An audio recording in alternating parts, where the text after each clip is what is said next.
அன்பானவர்களே, முதல் அமர்வில் யோகான்னா என்னன்னு பார்த்தோம். மனதை இறைநிலையோடு இணைத்தல். மனம் என்பது அறிவு குறைபாடுடையது. மனம்னா சிற்றறிவுன்னு பேர். தெய்வத்துக்கு என்ன பேர்? பேரறிவு. மனதுக்கு அறிவு இருக்கு, முழுமையா இல்லை, குறையறிவு இல்லைங்களா? தெய்வம் என்பது பேரறிவு. அதனால தான் சொல்றாங்க, அறிவு குறைபாடு தான் அனைத்து துன்பங்களுக்கும் காரணம். அறியாமையே அனைத்து துன்பங்களுக்கும் காரணம் அப்படின்னு யார் சொல்லியிருக்கிறா? எல்லா ஞானிகள். அறியாமை, அஞ்ஞானம். அஞ்ஞானம்னா என்ன? அறிவு குறைபாடு. ஞானம்னா முழுமையான அறிவு, தெளிவான அறிவு. அப்ப ஞானம் இல்லாதனால, தெளிவான அறிவு இல்லாதனால, முழுமையான அறிவு இல்லாதனால துன்பங்கள் வரும். அதான் நன்றின்பால் உயிர்ப்பது அறிவு. எது நல்லது? இப்போ முதல்ல சொன்னோம் இல்லையா, நலமா இருக்கீங்களா? உடல் நலத்திற்கு எது நல்லது? பொருள் வளத்திற்கு எது நல்லது? நட்பு நலத்திற்கு எது நல்லது? மன நிறைவுக்கு எது நல்லது? 4 பிரச்சனை தானே. இந்த நல வாழ்வுக்கு தடையாக இருப்பது எது? இந்த 4 பிரச்சனை தான். ஒருத்தருக்கு உடல் நலம் இருக்கு, அவர் விரும்புகிற மாதிரி பொருள் வளம் இருக்கு, அவர் என்ன பொருள் வேணும்னு நினைக்கிறாரோ அது இருக்கு. ஒருத்தர் ஸ்கூட்டர் இருந்தால் போதும்னு நினைச்சாரு, ஸ்கூட்டர் இருக்கு, அவருக்கு நிறைவாக இருக்குங்க. ஒருத்தருக்கு இல்லை, எனக்கு ஒன்றும் வேண்டாம், மொபைல் ஃபோனே வேண்டான்னு நினச்சிக்கிட்டு இருக்காரு. நிறையா பேர் இருக்காங்க தெரியுமா? மொபைல் கூட வச்சுக்கல, வேண்டியதில்லை எனக்கு. அப்போது ஆசை இல்லை, இருக்கிறது போதும் அப்படிங்கிற மனநிலையில் இருந்தால் அவருக்கு பொருள் பிரச்சனை இருக்குமா? இருக்குங்களா? அப்போ அவர் விரும்புகிற பொருள் இருக்கு, இருந்ததுன்னா அவருக்கு பொருள் பிரச்சனை இருக்குமா? கவலைகள் இருக்குமா? துன்பமா இருக்குமா? அவர் விரும்புகிற மாதிரி மக்களுடைய நட்பு இருக்கு, குடும்பத்தில், சமுதாயத்தில். இப்போ மக்கள் உதவுறதுக்கு மக்கள் இருக்காங்க, உதவுறதுக்கு மக்கள் வேணும் இல்லை இல்லைங்களா? இப்போ ஒருத்தருக்கு மனைவி இல்லை, மனைவி இருந்தால் வீட்டை எல்லாம் பார்த்துக்குவாங்க, வீட்டு நிர்வாகம், துணியெல்லாம் துவைச்சி போடுறது பண்ணுறது, மேலே வேலை, நல்லா அருமையான சமையல் எல்லாம் பண்ணி கொடுக்குறாங்கன்னு வச்சுக்கோங்க. அவருக்கு இது போதும்னு நினைக்கிறார். சரிங்களா? ஒரு வயதானவர், ஒரு 70 வயசு ஆயிடுச்சு. இப்போ அவருக்கு என்ன வேணும்? உதவுறதுக்கு ஒரு ஆள் வேணும், அவ்வளோதானே. மனைவி காலமாயிட்டாங்க, இதை செய்கிறதுக்கு மருமகள் இருக்கிறா வீட்டில், அல்லது வேற யாரோ இருக்கிறாங்க, இல்லை வேலைக்கே ஒரு ஆளை வச்சுட்டோம், அவங்க எல்லாம் நல்லா பார்த்துக்கிறாங்க. ஏதாவது பிரச்சனை இருக்குமா? ஒரு பிரச்சனையும் இல்லை. அப்புறம் என்ன? இது மாதிரி உங்களுக்கு உதவுறதுக்கு ஆள் வேணும், அவ்வளவுதானே. அது குடும்ப வாழ்க்கையிலையா இருக்கட்டும், சமுதாய வாழ்க்கையிலையா இருக்கட்டும், உதவுறதுக்கு ஆள் வேணும். இப்போ குழந்தைகள் வேணும்னு நினைக்கிறோம், எதுக்கு? அது உதவுறதுக்கு தானே. இப்போ குழந்தை இல்லை, யாரோ உதவுறாங்க, பிரச்சனை இருக்குமா? மகரிஷிக்கு உதவலையா? அப்புறம் எதுக்கு குழந்தை? உதவி வேணும், பொருள் வேணும், உடல் நலம் வேணும். உதவுறது எதுக்கு? உடலால் உதவுறது, பொருளால் உதவுறது, அறிவால் உதவுறது, அப்படிதானே. நம்ம குழந்தைகள்கிட்ட கூட நமக்கு தெரியாத சில விஷயங்களை குழந்தைகள்கிட்ட கேட்போம், அது சொல்லுவோம். அறிவால் உதவுது. நமக்கு சம்பாதிக்க முடியல, நம்மளை விட குழந்தைகள் அதிகமாக சம்பாதிக்கிறாங்க.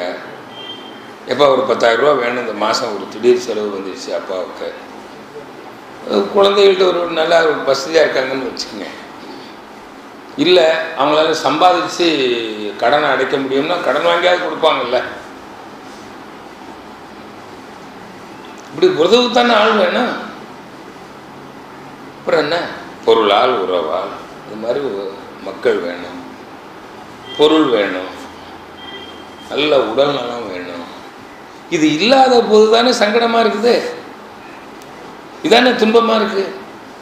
இன்னொன்று, இவ்வளவு இருந்தால் என்ன பண்ணுவீங்க? இவ்வளவு எதுக்கு தேடுறீங்க? உடல்நலம் எதுக்கு, பொருள் எதுக்கு, மக்கள் நட்பு எதுக்கு தெரியுங்களா? நல்லா பார்த்து ரசிக்கணும், கேட்டு ரசிக்கணும், முகர்ந்து சுவைத்து தொட்டு ஐம்புலன் இன்பங்களை அனுபவிக்கணும். அதுதானே இப்போ அனுபவிச்சுட்டு இருக்கீங்களா இல்லையா? அப்புறம் என்ன? வள்ளுவர் சொல்வார், சுவை ஒளி ஊறு ஓசை நாற்றம் என்ற ஐந்தின் வகை தறிவான் கட்டே உலக. நீ எவ்வளவு பெரிய செல்வந்தனா இருந்தாலும் இதைத்தானே செய்ய போற. பில்கேட்ஸும் பார்த்து தான் ரசிக்க போறாரு, சாப்பிட்டு தான் ரசிக்க போறாரு. நீங்க அனுபவிக்கிற அதே இன்பத்தை தான் உலக கோடீஸ்வரனும் அனுபவிக்கிறான். பெரிய அதிகாரம் இருக்குது ஒருத்தருக்கு. இப்போ பார்த்தா உலகத்திலே பெரிய அதிகாரம் யாருக்கு இருக்குதுன்னா அமெரிக்க ஜனாதிபதிக்கு. ஏன்னா அவங்ககிட்ட தான் எல்லா நாடும் சிக்கி கிடக்குது. அவன் கையில் வச்சிருக்கிறான் பொருளாதாரத்தை. அவன் நினைச்சா ஒரு நாட்டினுடைய பொருளாதாரத்தை சீர்குலைச்சிட முடியும். அதிகாரம் அவங்ககிட்ட தானே இருக்கு. அவர் என்னத்தை அனுபவிக்க போறாரு? அவரும் தொட்டு சுவைத்து முகர்ந்து பார்த்து கேட்டுதான், வேற என்னத்தை? எவ்வளவு காலம் வாழ்ந்தால் இதைத்தான் அனுபவிக்க போறீங்க? இப்போ என்ன உங்களுக்கு இன்பம் இல்லையா? அனுபவிச்சுக்கிட்டே இருக்கிறீங்க. இல்லை நான் ஒரு நாள் செத்து போயிடுவேன், அனுபவிக்க முடியாது. இல்லை, நீங்க சாகிறதே இல்லை. எது அனுபவிக்குதோ அது சாகலை. உங்க உடல் தான் சாகுது. எது அனுபவிக்குது? உங்க மனம். இப்படிதான் மனம்ங்கிறது எது? அதான் தெய்வம். தெய்வம் சாகுமா? தெய்வம் ஒன்று தானே. இப்போ எத்தனையோ பேர் செத்து போயிட்டாங்க. இப்போ நாமெல்லாம் இருக்கோம்ல. நம்ம உடம்புல இருந்து அனுபவிக்கிறது எது? தெய்வம் தான் அனுபவிக்குது.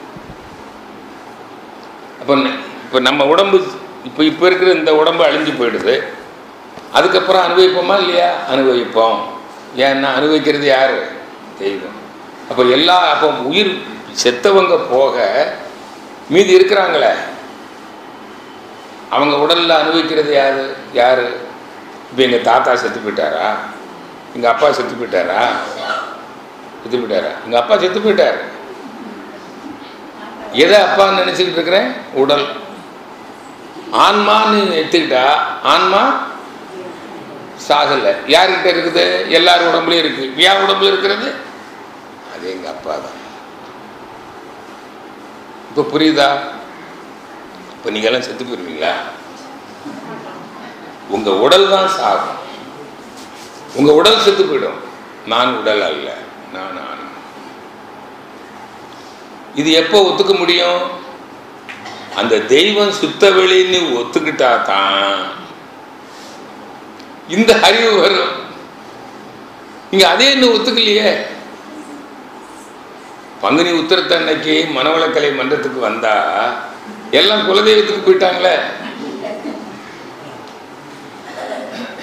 இல்லை உங்க அப்பாவுக்காக போனீங்க, அம்மாவுக்காக போனீங்க, மனைவிக்காக போனீங்க, கணவனுக்காக போனீங்க, பரவாயில்ல.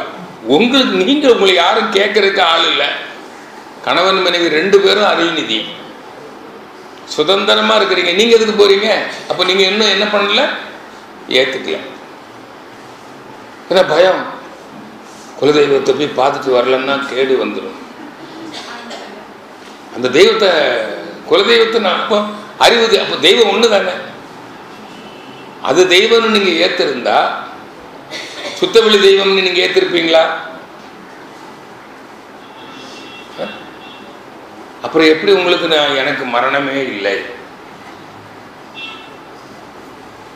அப்படிங்கிற மனநிலை வந்துருமா? மரணமில்லா பெருவாழ்வு, நான் மரணத்தை வென்றவன், எனக்கு நோவில்லை சாவில்லை, பாரதி சொன்னார்.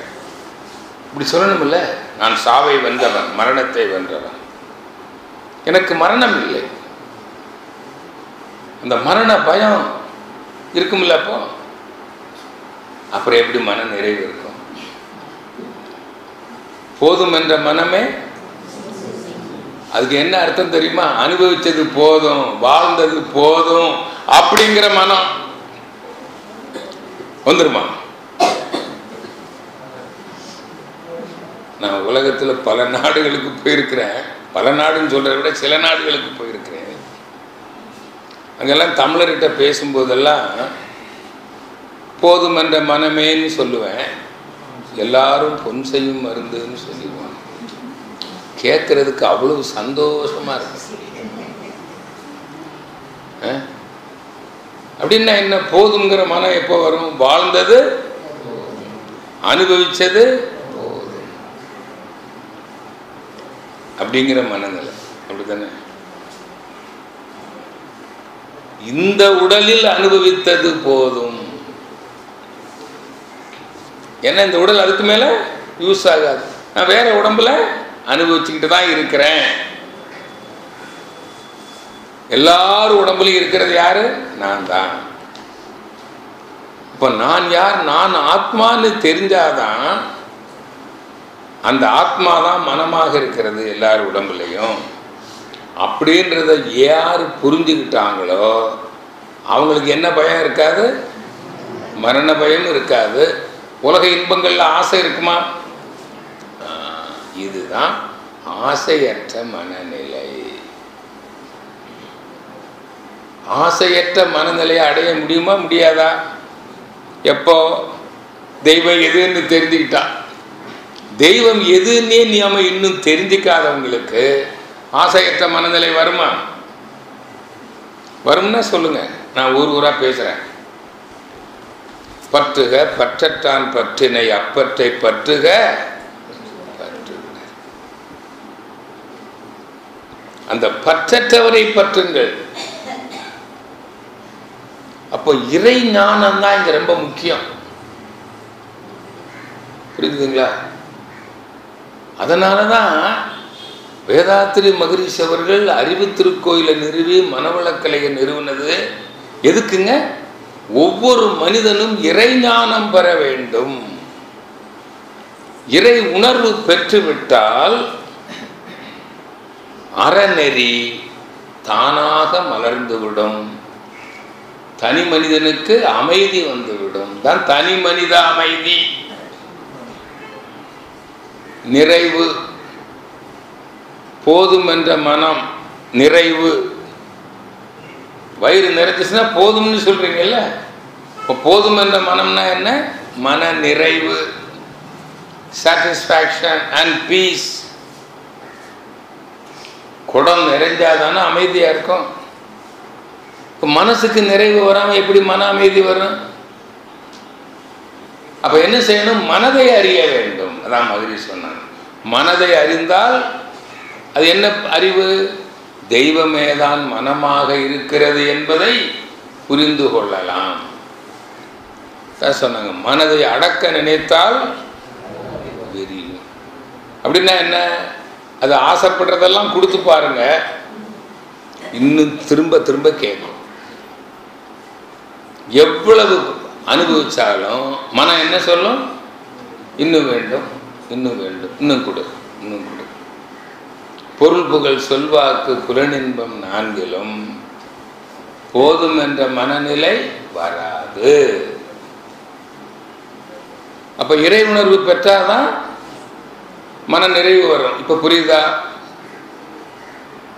இப்ப பாருங்க, உடல் நலத்தோட வாழணும்னாலும் மன தெய்வத்தை உணரணும். அது அடுத்த வகுப்புல சொல்ல போறேன் எப்படி அப்படின்னு. சரிங்களா? பொருள் வளத்தோட வாழணும்னாலும் நீங்க விரும்புகிற பொருள் வேணுமில்ல, இந்த விரும்புகிற பொருளை நீங்க அடையணும். அப்படி நினைக்கிறது நடக்கணுமில்ல. யார் நினைச்சா நடக்கும்? தெய்வம் நினைச்சா. அதனாலதான் பக்தியில தெய்வம் எதுன்னு தெரியாதவங்க எதையோ தெய்வம் என்று ஏற்றுக்கொண்டு நம்பலாம், எதை வேணாலும் நம்பலாம். அந்த தெய்வத்திடம் முறையிடுகிறார்கள், வேண்டுகிறார்கள். எதுக்கு? 4 விஷயம் கேட்குறீங்க தெய்வத்துக்கிட்ட. எனக்கு உடல்நலம் கொடு, பொருள் கொடு, மக்கள் புகழ் நட்பை கொடு, அன்பு ஆதரவை கொடு, எனக்கு மன நிம்மதியை கொடு. நீ நினைச்சா நடக்கும், நான் நினைச்சா நடக்கல. அதானே? யார் நினைச்சா நடக்கும்? அதனாலதான் யாருக்கிட்ட போய் முறையிடுறோம்? புரியுதில்லை? இப்போ தெய்வம் நினைச்சா நடக்கும்னு யாரோ சொல்லியிருக்கிறாங்க. உண்மையில தெய்வம் நினைச்சா நடக்கும், உண்மைதான். நீ தெய்வத்தை நினைச்சா நீ தெய்வம் ஆயிடுற. அதுக்கப்புறம் நீ நினைச்சாலே நடக்கும். இவ்வளவுதான். இப்போ தெய்வத்தை நினைந்து நாம நினைச்சா நடக்கும். மகரிஷி வாழ்த்தும் போது கூட சொல்லுவாங்க, இறைநிலை நினைவில் நின்று வாழ்த்துகிறேன். தெய்வத்தை நினைச்சுக்கிட்டு அவர் வாழ்த்துறாரு. அப்போ தெய்வத்தை நினைக்கிறவர் எதா ஆயிடுறாரு? இப்போ நாமளும் தெய்வத்தை நினைச்சுக்கிட்டு ஒருத்தரை வாழ்த்தனா நடக்கும்ல? என் தெய்வத்தை நினைக்கும் போது நாம என்ன ஆயிடுறோம்? அந்த தெய்வத்தை நினைக்கிறதுக்கான அந்த பயிற்சி தான் என்னதுங்க? தவம். அப்போ தெய்வம் எதுன்னு விளங்கிக்கணும், விளங்கிக்கிட்டு அதை நினைக்கணும், இல்லைங்களா? இப்போ இங்கே மகரிஷி பல தவங்கள் கொடுத்துருக்குறாங்க. ஆக்கினை கொடுத்தோம் முதல்ல, அப்புறம் சாந்தி கொடுத்தோம், அப்புறம் மீண்டும் ஆக்கினை கொடுத்து, அப்புறம் துரியம் கொடுத்து, துரியாயுதம் கொடுத்து, பஞ்சேந்திரிய தவம், பஞ்சபூத நவகிரக தவம், நித்யானந்த தவம், இறைநிலை தவம், பிரம்மஞான தவம், இறைநிலை தவம். இறைநிலை தவம் நல்லா பழகிட்ட மற்ற தவமெல்லாம் செஞ்சு பழகின பிறகு ஞானம் பெறுவதற்கு இறைநிலை தவம் ஒன்றே போதும். ஞானம் பெறுவதற்கு அதுக்காக பஞ்சேந்திரிய தவம் செய்ய வேண்டாம்னு சொல்லலை. அது செஞ்சீங்கன்னா பஞ்ச இந்திரியங்களும் நல்லா வேலை செய்யும். நித்தியானந்த தவம் பண்ணிங்கன்னா நல்லா உற்சாகம் வரும். பஞ்சபூத நவகிரகம் பண்ணிங்கன்னா பஞ்சபூதங்களுக்கும் நமக்கும் ஒரு உறவு ஏற்படும். நல்லா ஃபேமிலி ஃப்ரெண்ட் ஆகிடலாம், குடும்ப நண்பர் ஆகிறது, வேறு ஒன்றும் இல்லை. இப்படி அதெல்லாம் செய்யணும். ஆனால் ஞானம் பெறுவதற்கு துரியாதீதம் பண்ணுறோம் இல்லைங்களா, அது எதுக்குள்ள அடங்கிடும்? இறைநிலை தவத்தில் அடங்கும். நேரடியாக சுத்த வெளியே நினைக்கலாம்.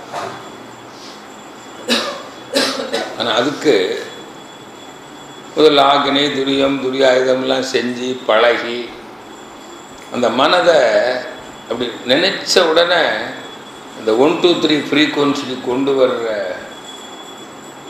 ஒரு தகுதியை நீங்கள் பெற்றுவிட்டால் அதன் பிறகு தவம் எங்கே ஆரம்பிக்கணும்? இறைநிலையில் டைரக்டாக போதும். அது ஞானம் பெறுவதற்கு. புரியுதுங்களா? நான் எனக்கு என்னுடைய வெப்சைட்லெல்லாம் போட்டிருக்கிறேன், நான் இறைவனை அறிவாக கண்டு கொண்டேன். மதுரை சொன்னாங்க இல்லைங்களா, அறிவாய் காணுகின்றேன், கடவுளை கண்டு கொண்டேன். அதுதான் அறிவு என்பது எனக்கு உறுதிப்பட்டு விட்டது அப்படின்னு என்னுடைய வெப்சைட்டில் போட்டிருக்கேன். அது என்னைக்குன்னு போட்டிருக்கிறேன், டேட்டு போட்டிருக்கிறேன். அன்னைக்கு நான் அந்த தவம் தான் பண்ணிகிட்டு இருந்தேன், இறைநிலை தவம். நான் தனியாக தவம் பண்ணால் இறைநிலை தவம் தான் பண்ணுவேன் ரொம்ப காலத்துக்குமா. ஏன்னா அதுக்கு முன்னாடி இந்த ஆகனை துரியம் 9 மையம் இதெல்லாம் செஞ்சு நல்லா பழகியாச்சு. ஞானம் பெறுவதற்கு இந்த தவம் இல்லை, கொஞ்சம் உடல் இயக்கம் கொஞ்சம் நல்லா இருக்கணும், உடம்புல ஏதோ சில குழப்பங்கள் வந்துருக்குது, அப்போ நீங்கள் 9 மைய தவம் செய்யணும். அதில் இறைநிலை தவமும் வந்துடும். மன அலை குறைச்சி சமாதி அனுபவம்லாம் ஈஸியாக வந்துடும். அதுக்கு தான் இப்போ உங்களுக்கு 9 மைய தவம் கொடுக்கும். 9 மையம்ங்கிறது முதல் 5 மையங்களும் பஞ்சபூதங்களுக்கான மையம். மூலாதாரம், சுவாதிஷ்டானம், மணிபூரகம், அநாகதம், விசுத்தி. மூலாதாரங்கிறது மண்ணுக்கான மையம், சுவாதிஷ்டானம் நீர், மணிபூரகம் நெருப்பு, அநாகதம் காற்று, விசுத்தி. இதை செஞ்சீங்கன்னா நம்ம உடம்புல பஞ்சபூதங்கள் இருக்கு இல்லைங்களா, இது அது அந்த காந்த சக்தி பஞ்சபூத கரைசல் கரெக்டாக. பஞ்சபூதங்கள் நம்ம உடம்புல சரியாக இருந்தால் அதாங்க உடல் நலம். ஒன்று கூடி குறைஞ்சி போச்சு. இப்போ காற்று போதிய அளவில் இல்லை, காற்று காந்தம் நோய் வந்துடும். விண்காந்தம் குறைஞ்சி போச்சு, நோய் வந்துடும். நெருப்பு காந்தம் குறைஞ்சி போச்சு, நோய் வந்துடும். ஆச்சுங்களா? நீர் காந்தம் குறைஞ்சி போச்சு, நோய் வந்துடும். மண் காந்தம் இருக்கு பாருங்க, அது குறைஞ்சாலும் இந்த 5 கூடி இருந்தாதான் அது சிவகாந்தம். அதுக்கு மூலாதாரத்தில் தவம் பண்ணீங்கன்னா அந்த மண்காந்த சக்தி கூடும். எப்படி கூடுதுன்னா, இப்போ நம்ம மண் இருக்கு இல்லைங்களா, நிலம் பூமி, இது மண்ணு தானே. இந்த மண்ணிலிருந்து காந்த சக்தி வந்துக்கிட்டே இருக்கு. எந்த பொருளிலிருந்தும் காந்த சக்தி வரும். அணுவிலிருந்து காந்தம் வரும். இப்போ இந்த துணியிலிருந்து வரும், இந்த பிளாஸ்டிக்லேருந்து வரும், சேர்லேருந்து வரும், இரும்புலேருந்து வரும். ஒவ்வொன்றுலையும் இருந்து காந்த சக்தி வந்துக்கிட்டே தான் இருக்கு. அதே மாதிரி இந்த மண்ணில் இருந்தும் காந்த சக்தி வருகிறது. இந்த மண்காந்த சக்தி நம்முடைய மூலாதாரத்தில் மையம் கொண்டிருக்குன்னு சொல்கிறோம் இல்லைங்களா. நீங்கள் அங்கே தவம் பண்ணும்போது அந்த மண்காந்த சக்தியை இழுக்கும், உள்வாங்கும். அப்போ மண்காந்த சக்தி நம்ம உடம்புல கூடிடு. புரியுதுல்ல? அப்போ ஒரு 2 நிமிஷம் மண் மீது தவம் பண்ணிங்கன்னா மண்காந்த சக்தி உடம்புக்குள்ள கூடும். அது அந்த சக்கரம். அப்போ அதுக்கு தொடர்புடைய சுரப்பிகள் இருக்கு இல்லைங்களா, சுரப்பிகள் உறுப்புகள் அங்கேருந்து சப்ளை ஆகும் காந்த சக்தி. இப்போ டிரான்ஸ்ஃபார்மருக்கு கரண்ட் வந்தால் தானே அங்கேருந்து எந்தெந்த கட்டடங்களுக்கு கொடுக்குறீங்க, வீடு, தொழிற்சாலைகள், வியாபார நிறுவனங்களுக்கு கொடுக்குறீங்க. டிரான்ஸ்ஃபார்மருக்கே கரண்ட்டு சரியாக வரலன்னா இங்கே கரண்ட் வருமா? உங்கள் சக்கரங்கள்லேயே கரண்ட் இல்லைன்னா இப்போ புரியுதா? ரொம்ப சிம்பிளுங்க. நீங்கள் இப்போ நான் சொல்கிறது எல்லாமே ஃபைனல், உங்களுக்கு சந்தேகமே வரக்கூடாது. யார் யாரோ எதையோ சொல்லி குழப்பிக்கிட்டு இருக்கிறாங்க யோகக்கலையில். அவங்க ஏதோ கஷ்டப்பட்டு வேறு வழியில் வந்திருப்பாங்க, அதை சொல்லிக்கிட்டு இருக்காங்க. இப்போல்லாம் அப்படி கஷ்டப்பட வேண்டிய அவசியமே இல்லை. இப்போ போய் யாராவது அமெரிக்காவில் இருக்கிற உங்களுடைய நண்பருக்கு கடிதம் எழுதுங்கள்னு நான் சொல்லுவேனா? ஒரு தகவல் கேட்கணும்னா ஸ்கைப்பில் நேரடியாக பார்த்துக்கிட்டு பேசுகிறோம். இப்போ போய் நாங்கள்லாம் அந்த காலத்தில் லெட்டர் தான் எழுதணும், நீங்களும் கடிதம் எழுதுங்கள்னு சொன்னால் நம்புவீங்களா? அது மாதிரி தான் இப்போல்லாம் தியானத்தில் பழைய மெத்தடை சொல்லிட்டு கிடக்குறாங்க. பாய்மர கப்பலில் லண்டனுக்கு போன மாதிரி பேனா போவானா? இலவசமாக கூப்பிட்டு போனாலும் போக மாட்டேன், யாரும் போக மாட்டேன் இல்லையா? அது மாதிரி நீங்கள் அதெல்லாம் விட்டுருங்க, ஒன்றும் இல்லைங்க. மூலாதார தவம் அது ஆசன வாய்க்கு ஒரு அங்கலத்துக்கு மேலே அப்படியே அஸ்வினி முத்திரை போட்டிங்கன்னா போதும், அந்த இடத்த கண்டுபிடிச்சிடலாம்.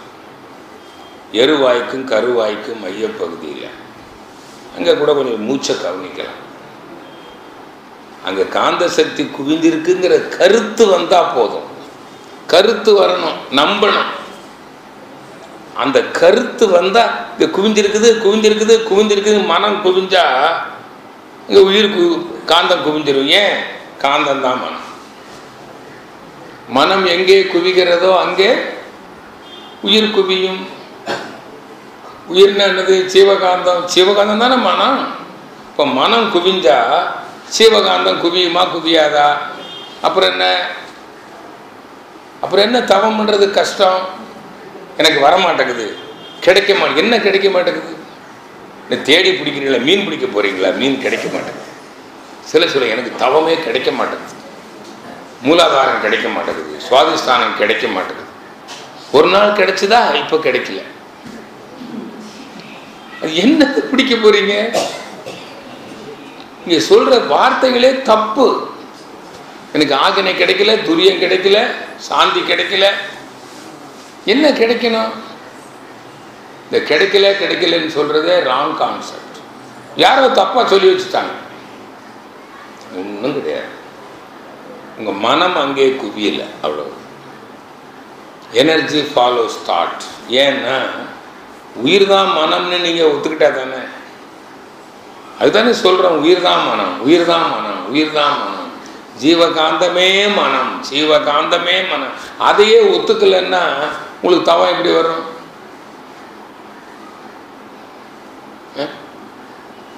அப்போ ஜீவகாந்த சக்தியை அங்கே கொண்டு குவிக்கணும்னா மனதை அங்கே குவிச்சா போதும். மூலாதாரம் இங்கே வந்து குவி. அப்போ அங்கிருந்து அதுக்கு சம்பந்தப்பட்ட சுரப்பிகள் உறுப்புகள் இருக்கு.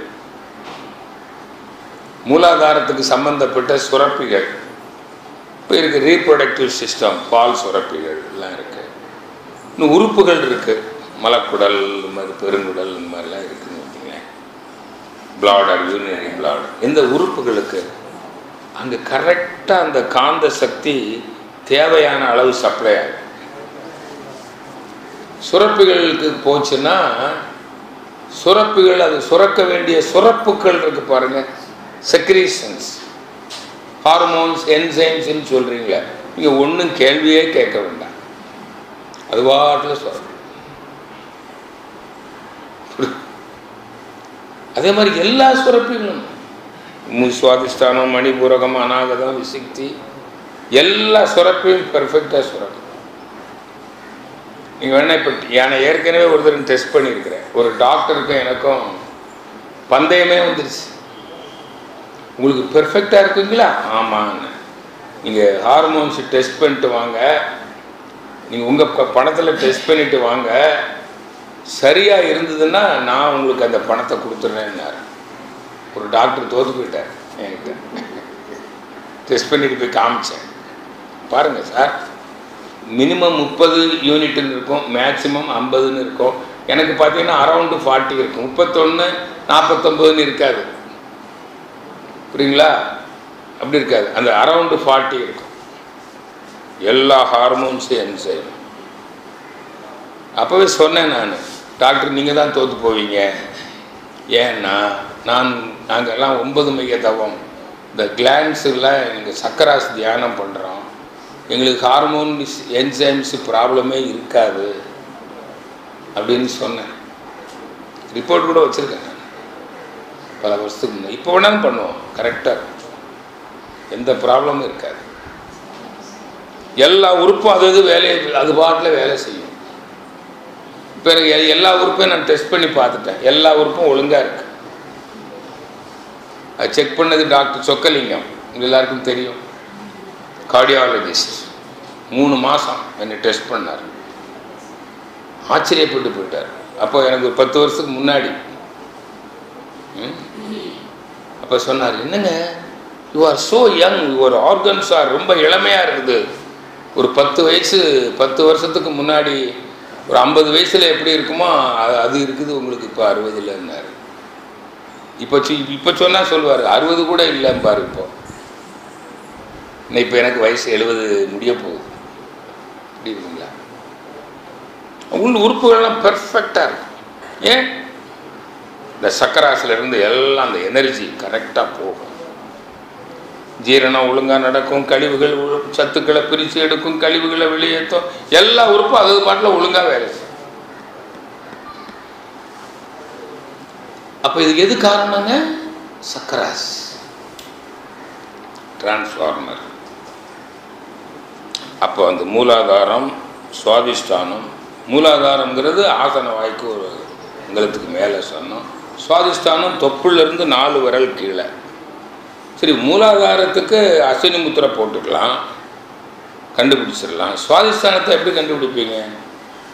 சக்கரங்கிறது உடலுக்கு மையப்பகுதியில் இருக்குது. அது முன்பக்கமும் கவனிக்கலாம், பின்பக்கமும் கவனிக்கலாம், எங்கே வேணாலும் கவனிக்கலாம். ஃபேனு மேலே ஓடுது, காற்று இங்கே மோதுது இல்லை, சக்கரம் உள்ளே இருக்கு, முன்பக்கத்தில் வந்து அலை அடிக்குது.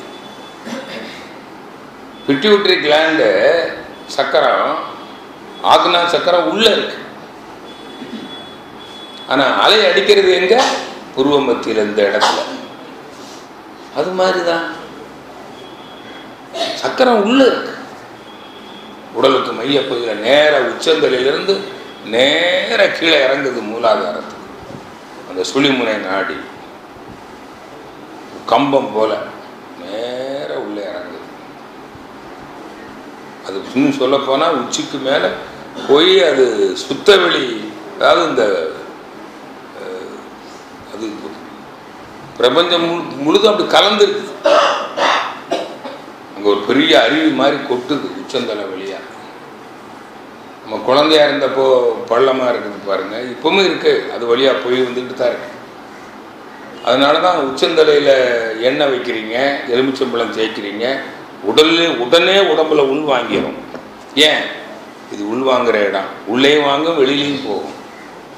இங்கே ஒரு நீங்கள் சுவாசத்தை நிறுத்தினா, மூச்சை நிறுத்தினா இந்த இடத்துல சுவாசம் நடக்கும்.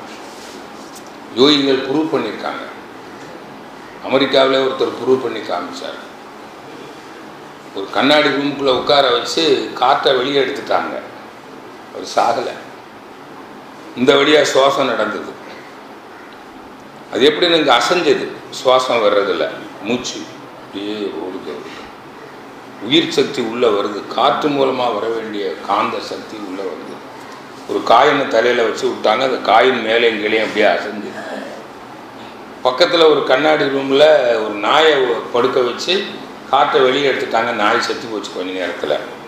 இவர் 40 நிமிஷம் சாகலை. யோகி, புரியுதா?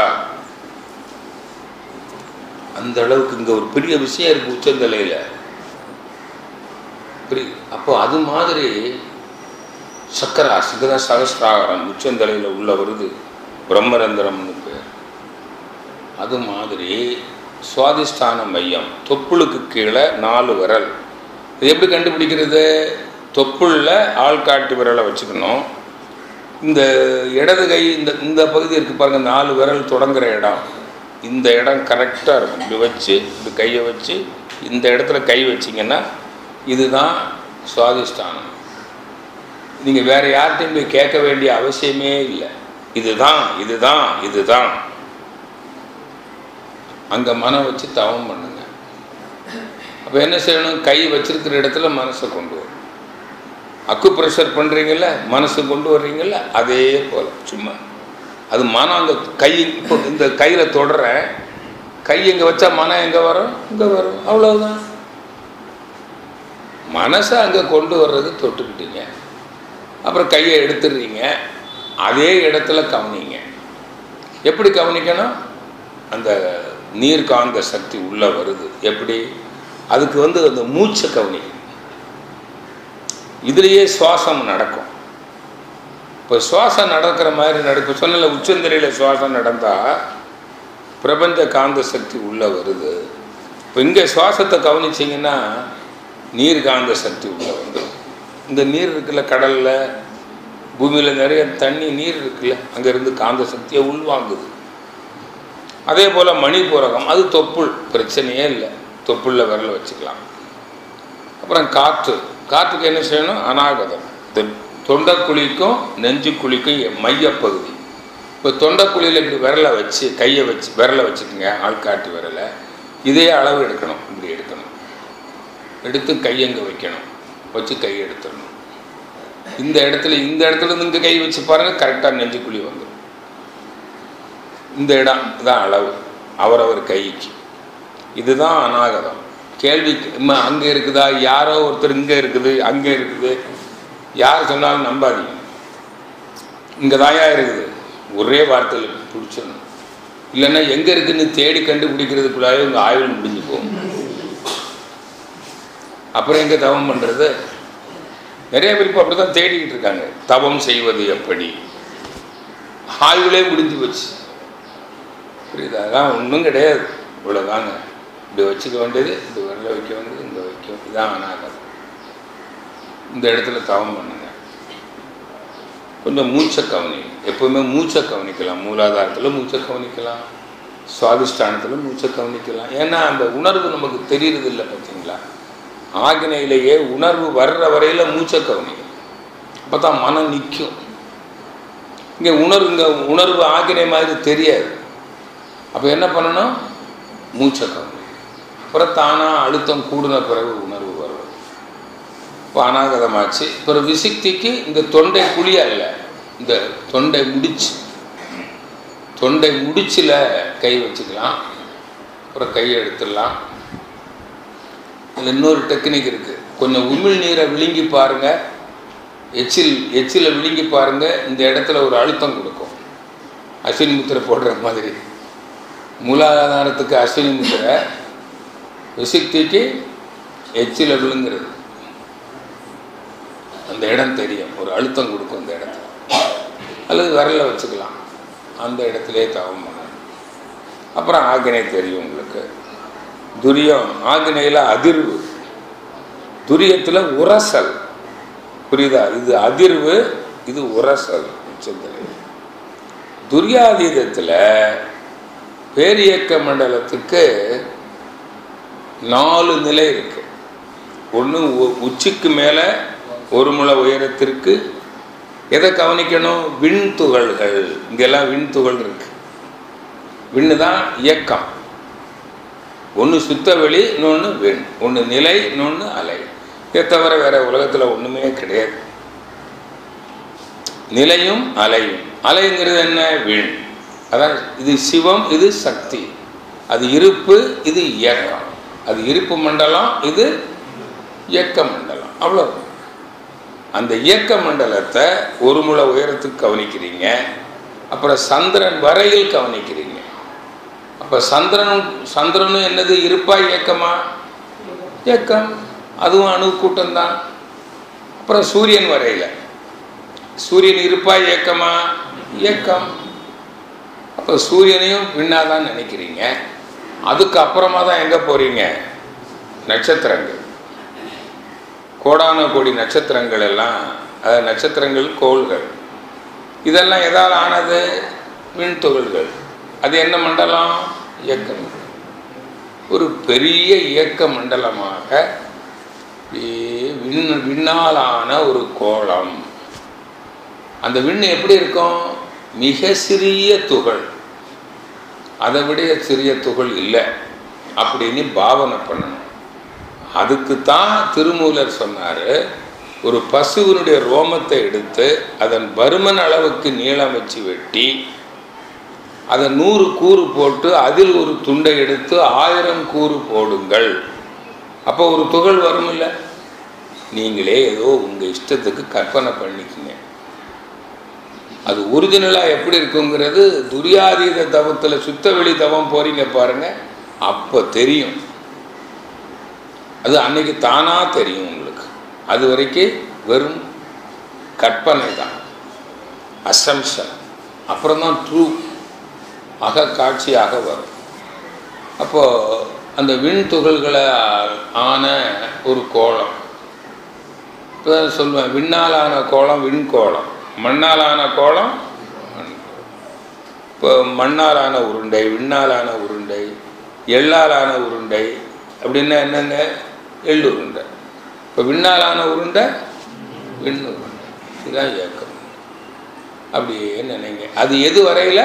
சந்திரன் சூரியன் நட்சத்திரங்கள் வரையில் மனதை விரிச்சுக்கிறது. அப்போ துவாதசங்கம் சந்திரன் சூரியன் நட்சத்திர மண்டலம், நட்சத்திர மண்டலம் வரையில் மனதை விரித்து என்ன தவம்? நட்சத்திர மண்டல தவம் அல்ல, விண்கல தவம். இதுதான் முக்கியம். அப்படியே விண்ணாலான ஒரு கோலம். அதுக்கப்புறம் எங்கே போகிறீங்க? ஒன்று அலை, இன்னொன்று நிலை. அது என்னது? சுத்த வெளி. அது எப்படி இருக்கும்? இருள். இருள் பார்த்துருக்கீங்களா? ஓ, பார்த்துருக்குறோமே. எங்கே பார்த்துருக்கீங்க? ரூமுக்குள்ளே பார்த்துருப்போம். அதை நினைக்கப்படாது, ஏன்னா அதுக்கு எல்லை இருக்கு.